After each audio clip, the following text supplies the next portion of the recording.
Hi friends, this is Shweta. Welcome to my YouTube channel. कैसे हो आप सब? तो आप सब के लिए ओम नमः शिवाय। आज है मंडे का दिन।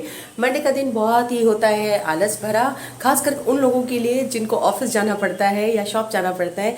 बट हम हाउसवाइफ्स के लिए तो ये बिल्कुल नॉर्मल डे है, क्योंकि हमारे लिए तो रोज़ हमें घर में रहना है और हमारे जो रूटीन वर्क होते हैं वो हमें रोज़ ही करने पड़ते हैं। तो इसलिए हमारे लिए हार्डली मैटर करता है कि कौन सा दिन कब है और क्यों है, ठीक है ना। तो आज का दिन मेरा भी शुरुआत मैंने कर लिया है। मेरा नहाना वाना, पूजा पाठ सब कुछ हो चुका है। और आज अभी मैं जाने वाली हूँ, क्योंकि आप देख रहे हो मैं ऑलरेडी रेडी हो चुकी हूँ और मैं अभी जा रही हूँ निखिल के स्कूल, क्योंकि उसके स्कूल में ऐसा कुछ हुआ है जिसकी वजह से ना मेरे को जाके बात करनी बहुत ज़रूरी है। क्योंकि स्कूल के लोग सोचते हैं कि पेरेंट्स कोई आता नहीं है, कोई गार्जियंस आते नहीं है, तो इसीलिए सब अपनी मनमर्जी मारते रहते हैं। तो इसलिए मुझे आज वहाँ जाके बात करना बहुत ज़रूरी है। एक बहुत ही टॉपिक, एक अजीब सा टॉपिक हुआ है स्कूल में। तो अभी मैं आपको वो बताती हूँ। मैं जब स्कूल से मैं लौटूंगी तब मैं आपको बताऊँगी क्या मैटर हुआ और वहाँ का जो रिज़ल्ट है वो क्या हुआ। निकल चुकी हूँ और मैं जा रही हूँ निखिल के स्कूल। तो बस ये वॉकिंग डिस्टेंस पे ही है निखिल का स्कूल, तो मैं पैदल ही जा रही हूँ। कोई टोटो ऑटो मैंने लिया नहीं है। मैं निखिल के स्कूल पहुँच चुकी हूँ, तो मैं अंदर जा रही हूँ। अंदर फ़ोन अलाउड नहीं है, तो मैं जाकर मैं बात करती हूँ। उसके बाद में निकल के जैसा होता है मैं आप लोगों से बता। बात हो गई है निखिल के स्कूल में और उन लोगों ने कह दिया कि वो लोग उसका बैंगल जो है, हमारा कड़ा जो होता है ना, ये पंजाबी का जो कड़ा होता है ये बहुत ही कंपलसरी होता है पहनना। ये हम बचपन से ही पहनते हैं, तो किसको कभी उतारा नहीं चाहता है। तो स्कूल में ना ये कड़ा उसको समझा है कि ज्वेलरी पहन के आया, या फिर उसने कोई ऑक्सीडाइज या फिर ऐसे कोई फैशनेबल ज्वेलरी पहन रखी है, इसलिए टीचर्स ने वो कड़ा उतार के ले लिया।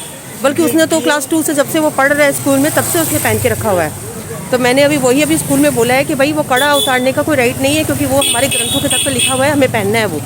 तो इसीलिए मैंने बोल दिया है। तो अभी वो कड़ा जो है वो उसको वापस दे रहे हैं। उसके टीचर ने कह दिया कि ठीक है, मैं कड़ा उसको वापस दे दूँगी। तो बस ये प्रॉब्लम जो है वो रिसॉल्व हो चुकी है। तो अब मैं वापस घर जा रही हूँ। मैं आ चुकी हूँ निखिल के स्कूल से। और कहते हैं ना, बात करने से ही प्रॉब्लम सॉल्व होती है। जो बंदे सोचते हैं ना, या पेरेंट्स सोचते हैं या गार्जियन सोचते हैं कि नहीं भाई हम बात नहीं करेंगे, बात करेंगे तो कहीं हमारे बच्चे को कोई स्कूल की तरफ से कोई टॉर्चर ना होना शुरू हो जाए, या फिर उसको कहीं तंग ना करने लग जाए टीचर्स लोग। तो ऐसा कुछ नहीं होता है। आजकल ना स्टूडेंट से ज़्यादा ना टीचर्स को ज़्यादा डर रहता है, क्योंकि लॉ इतना स्ट्रिक्ट हो चुका है ना कि आप एक बच्चे को ना एक हाथ भी नहीं लगा सकते। हमारे टाइम पे जब हम स्कूल में पढ़ते थे ना, तो हमें बहुत बार ना स्केल से भी मार पड़ी हुई है, ठीक है ना।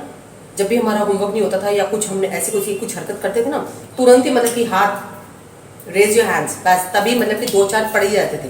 तो हमने खाए हुए हैं। पर आज के बच्चों को ना हिम्मत नहीं टीचर्स की कि वो ना उनको मार सके, ठीक है ना। लेकिन इसी यही वजह है कि बच्चे भी थोड़ा सा उद्दंड हो गए। वो भी किसी की बात सुनते नहीं है, वो सब चीज़ों को बहुत ज़्यादा ग्रांटेड ले रहे हैं। ये बात भी बिल्कुल फैक्ट है। हर चीज़ के अगर इफेक्ट्स होते हैं, अच्छे इफेक्ट्स होते हैं ना, तो उसके पूरे इफेक्ट्स भी इसके साथ ही चले आते हैं। थोड़ा बहुत डर तो होना बहुत ज़रूरी होता है। पर के लोग कहते हैं ना, आंखों का डर रखो, जुबान का डर रखो, मारने से कुछ नहीं होता। हमेशा मारने से कुछ नहीं होता। हमेशा अगर बच्चे को मारते रहोगे ना, तो वो ना फॉर ग्रांटेड ले लेगा कि क्या है, अगर मैं कोई भी गलती करूँगा मम्मी ने तो मेरे को 2 थप्पड़ ही लगाने हैं, तो वो ग्रांटेड हो जाएगी कि हाँ ठीक है 2 थप्पड़ खाने ना खा लूँगा, पहले मैं एक शरारत तो कर तो लूँ। क्योंकि उसे पता है वो जो गलती कर रहा है उसको थप्पड़ पड़ने ही है इस चीज़ के। तो फिर अब जैसे समय जैसा बदल रहा है, अभी पेरेंट्स भी बहुत ज़्यादा ये सब चीज़ों को लेकर बातें करने लग गए हैं कि नहीं भाई टीचर्स मतलब कि बच्चों के ऊपर हाथ कैसे उठा देंगे, टीचर्स बच्चे को ये कैसे बोल देंगे। तो ये सब करके क्या हो रहा है ना, कुछ चीज़ों में पेरेंट्स का सपोर्ट अगर होता है बच्चों के लिए तो वो तो अच्छा साइन दिखाता है। लेकिन कुछ चीज़ों में पेरेंट्स का सपोर्ट जो है ना बच्चों के लिए वो स्पॉइल करता है उनको, क्योंकि टीचर्स को बिल्कुल राइट ही नहीं है कि वो कुछ बोल पाए। हाँ ठीक है। और मैंने तो भैया उसके टीचर्स को बोला, मैंने कहा कि निखिल ने आज तक कभी अनटाइडी ड्रेसअप किया है, या उसका हेयर कट ठीक नहीं है, या उसके नेल्स बड़े हुए हैं, या उसके जूते पॉलिश नहीं है, क्या नहीं है, सब कुछ परफेक्ट रहता है ना। तो ये जो हमारा जो कड़ा है, ये कड़ा भाई हम पंजाबी का तो भाई हमारी जान है। ये तो हम कभी नहीं उतारते। मैंने बल्कि इंटरकास्ट मैरिज की है, उसके बाद भी मैंने कभी भी ये कड़ा अपने हाथ से उतारा नहीं है, हमेशा पहन के रहती हूँ मैं। तो फिर वो बच्चा उसका कैसा कड़ा उतार दोगे आप? तो इसीलिए मैंने कहा कि ये मेरे को पहनाने के लिए वो उन्होंने कहा है कि आज उसको वापस कर देगी। तो चलिए भाई, मैं तो फिर से किचन में आ गई हूँ, क्योंकि अब वापस से वही सारा काम है। तो काम मुझे क्या करना है, मैं ये केले जो है ना कच्चे केले, वो मैं उबाल कर गई थी, तो अभी मैंने इसको छीलूंगी और इसके मैं बनाने वाली हूँ आज कोफ्ता करी। तो इसकी रेसिपी ऑलरेडी मैंने आपके साथ शेयर की हुई है, तो आप जाके मेरे लिंक बॉक्स में जाके देख सकते हो। वहाँ पर आपको ऑलरेडी मेरे वीडियोस में ये लिंक मिल जाएगा। कोफ्ते का, कच्चे केले के कोफ्ते इस तरह से है वो। तो चलिए फिर मैं जल्दी जल्दी बना लेती हूँ, क्योंकि ऑलरेडी 12 बजने वाले। मैंने यहाँ केले के छोटे छोटे बॉल्स बनाकर उसको मैंने फ्राई करने के लिए रख दिया है। और अब मैं जा रही हूँ इसका मसाला करने के लिए, ग्रेवी के। इसका मसाला इसका रेडी हो चुका है। इसमें है, मैंने लिया है 1 प्याज और 1 टमाटर और 2 हरी मिर्ची। हाँ, मैंने मसाला भूनने के लिए रख दिया है, तो मसाला मेरा भून रहा है। हाँ, मैंने थोड़े से कपड़े धो दिए थे और अभी एक बाल्टी कपड़े और पड़े हैं, वो भी मैं फटाफट से धो देती हूँ।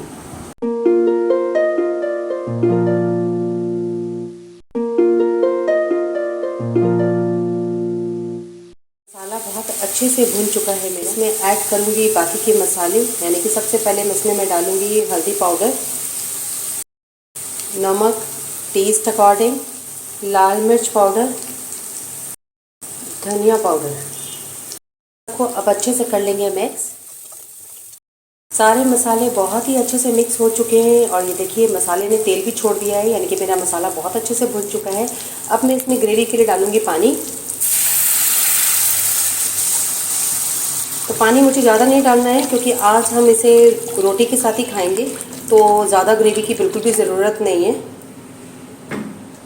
तो यहाँ मैंने पानी डाल दिया है और ये पानी में बॉईल आ जाए अच्छी तरह से, उसके बाद हम इसमें डालेंगे कोफ्ते के बॉल्स। यहाँ ग्रेवी बहुत अच्छे से पक चुकी थी, तो मैंने इसमें कोफ्ते बॉल्स डाल दिए हैं, बिकॉज कोफ्ते भी ग्रेवी के साथ ही पक जाएंगे और थोड़े सॉफ्ट हो जाएंगे। और यहाँ पे मैं डाल रही हूँ नन अदर देन माई मैजिक मसाला। इसके बिना तो कोई बात बनती नहीं है। और अब डालूँगी इसमें थोड़ा सा गरम मसाला। तो बस अब ये अच्छे से थोड़ा बॉईल होके थोड़ी सी इसकी ग्रेवी जो है हल्की सी थिक हो जाए, तो फिर इसे हम बॉल में ट्रांसफ़र करेंगे। मेरे देखिए बहुत अच्छा बॉईल आ चुका है और ग्रेवी जो है वो भी बहुत थिक हो गई है। तो बस इस स्टेज में अब मैं गैस ऑफ कर दूंगी और इसे मैं बाउल में ट्रांसफ़र कर लूँगी। यहाँ सब्जी मैंने बाउल में ट्रांसफ़र कर ली है। बर्तन थे वो मैंने थोड़े बहुत तो धो के रख लिए हैं और अभी ये कढ़ाई तो ठंडी होगी, उसके बाद ही मैं इसे धोऊंगी। मैंने आटा भी गूंद के रख लिया है। का मोटा मोटी काम मेरा सारा कंप्लीट हो गया है, बस खाली रोटी मुझे बनानी है। तो रोटी मैं बनाऊंगी 1:30 बजे तक। अभी बज रहे हैं 1। क्या खा रहे हो मम्मी? पॉपकॉर्न खा रहे हो? वाह, वेरी गुड। ये कुरकुरे ब्रांड का है ना? ये मम्मी ने ना पॉपकॉर्न मेरे को भी दिए। ये मम्मी की तरफ से ना पार्टी हो रही है हमारी, खाना खाने के पहले की पार्टी। पॉपकॉर्न और अभी हम कोल्ड ड्रिंक भी लेके आई हूँ। कोल्ड ड्रिंक को मैंने फ्रिज में रखा है और थोड़ी सी कोल्ड ड्रिंक मैंने गोपाल को पिला दी है। और वो तो प्रसाद के रूप में हो गई ना भाई, तो वो थोड़ी थोड़ी हमने चन्नामत के रूप में पी ली है और थोड़ी सी हमने कोल्ड ड्रिंक के अंदर मिला दी है, ताकि जो भी उसको पिए उसकी बुद्धि संवर जाए। और कोल्ड ड्रिंक के साइड इफ़ेक्ट्स हमें बिल्कुल भी ना, क्योंकि प्रसाद कभी भी किसी का ख़राब नहीं करता। प्रसाद में आप जो भी खाओगे ना वो आपको अच्छा ही रिजल्ट देगा, आपकी बॉडी में कभी भी कुछ खराबी नहीं करेगा। तो इसलिए कोल्ड ड्रिंक जो है ना वो तो अच्छी चीज़ नहीं है पीने के लिए, लेकिन हमारा पीने का मन करा था तो मम्मी ने कहा आज पार्टी मनाएंगे, तो मैं कहा चलो मनाते हैं पार्टी। तो कोल्ड ड्रिंक और पॉपकॉर्न की पार्टी बना रहे हैं, तो मैंने कहा चलो पहले गोपाल को दे देते हैं, उसके बाद प्रसाद के रूप में हम लेंगे ना तो हमें कुछ नहीं होगा। मेरा तो गले के ऐसे 12 बजे पड़े और नहीं तो 13 बज जाते बिना भोग लगाए पीऊँगी। तो यहाँ सेक रही हूँ गरम गरम फुलके यानी कि रोटी, क्योंकि ऑलरेडी 2 बज चुके हैं।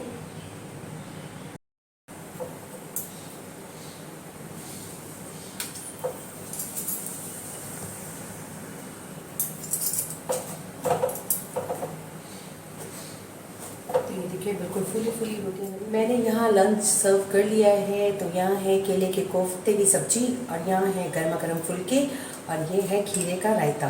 तो बस हम जा रहे हैं लंच करने के लिए, तो आइए आप भी आके हमारे साथ लंच करिए। केले के कोफ्ते के साथ गर्मा गर्म रोटी और खीरे का रायता इतना ज़बरदस्त लग रहा है ना कि मैं आपको बता ही नहीं सकती। मेरे पास शब्द नहीं बताने के लिए कितना यमी लग रहा है खाने में। ट्राई ज़रूर कीजिएगा। हमारा लंच हो चुका है और मैंने खाने के बर्तन भी धो दिए और अब हम कोल्ड ड्रिंक एंजॉय कर रहे हैं। भाई मेरे पास कांच के गिलास नहीं है, इसलिए हम स्टील के गिलास में कोल्ड ड्रिंक पी रहे हैं। और ये ट्रीट मम्मी की तरफ से दी गई है। मम्मी ने आज कोल्ड ड्रिंक और चिप्स मंगाए थे, तो हमने कोल्ड ड्रिंक उस समय नहीं पी थी क्योंकि कोल्ड ड्रिंक इतनी ठंडी नहीं थी, तो मैंने तो फ्रिज में रख दी थी ठंडा होने के लिए। आज अभी ठंडी हो गई तो हमने सोचा कि क्यों ना हम अपना लंच करने के बाद ही इसे एंजॉय करेंगे। तो लंच हमारा हो चुका है और अभी शाम को मुझे जाना है मार्केट। एक्चुअली चावल जो मैं यूज़ करती हूँ वो चावल ख़त्म हो गए हैं, तो मुझे चावल लेने के लिए जाने हैं। तो बस यही है। और खाना तो मेरा बना ही हुआ है, कोफ्ते की सब्ज़ी बनी हुई है। रात में या तो चावल बनाएंगे या तो रोटी बनाएंगे। आज का वीडियो मैं यही एंड करती हूँ। मैं आऊँगी बहुत जल्द अपने नए ब्लॉग के साथ। अगर मेरा वीडियो थोड़ा सा भी पसंद आता है तो लाइक ज़रूर कीजिएगा। मेरे चैनल पे अगर आप नए हो या फिर मेरे वीडियोस वॉच करते हो लेकिन मेरे चैनल को अभी तक सब्सक्राइब नहीं किया है तो जल्द से जल्द मेरे चैनल को कर दीजिए सब्सक्राइब। नीचे दिए गए बेल आइकन को प्रेस कर दीजिएगा ताकि मेरे आने वाले लेटेस्ट वीडियोस की नोटिफिकेशन आपके पास झटपट से चले जाए। तो अपना ख्याल रखिएगा। Bye bye, take care, love you all.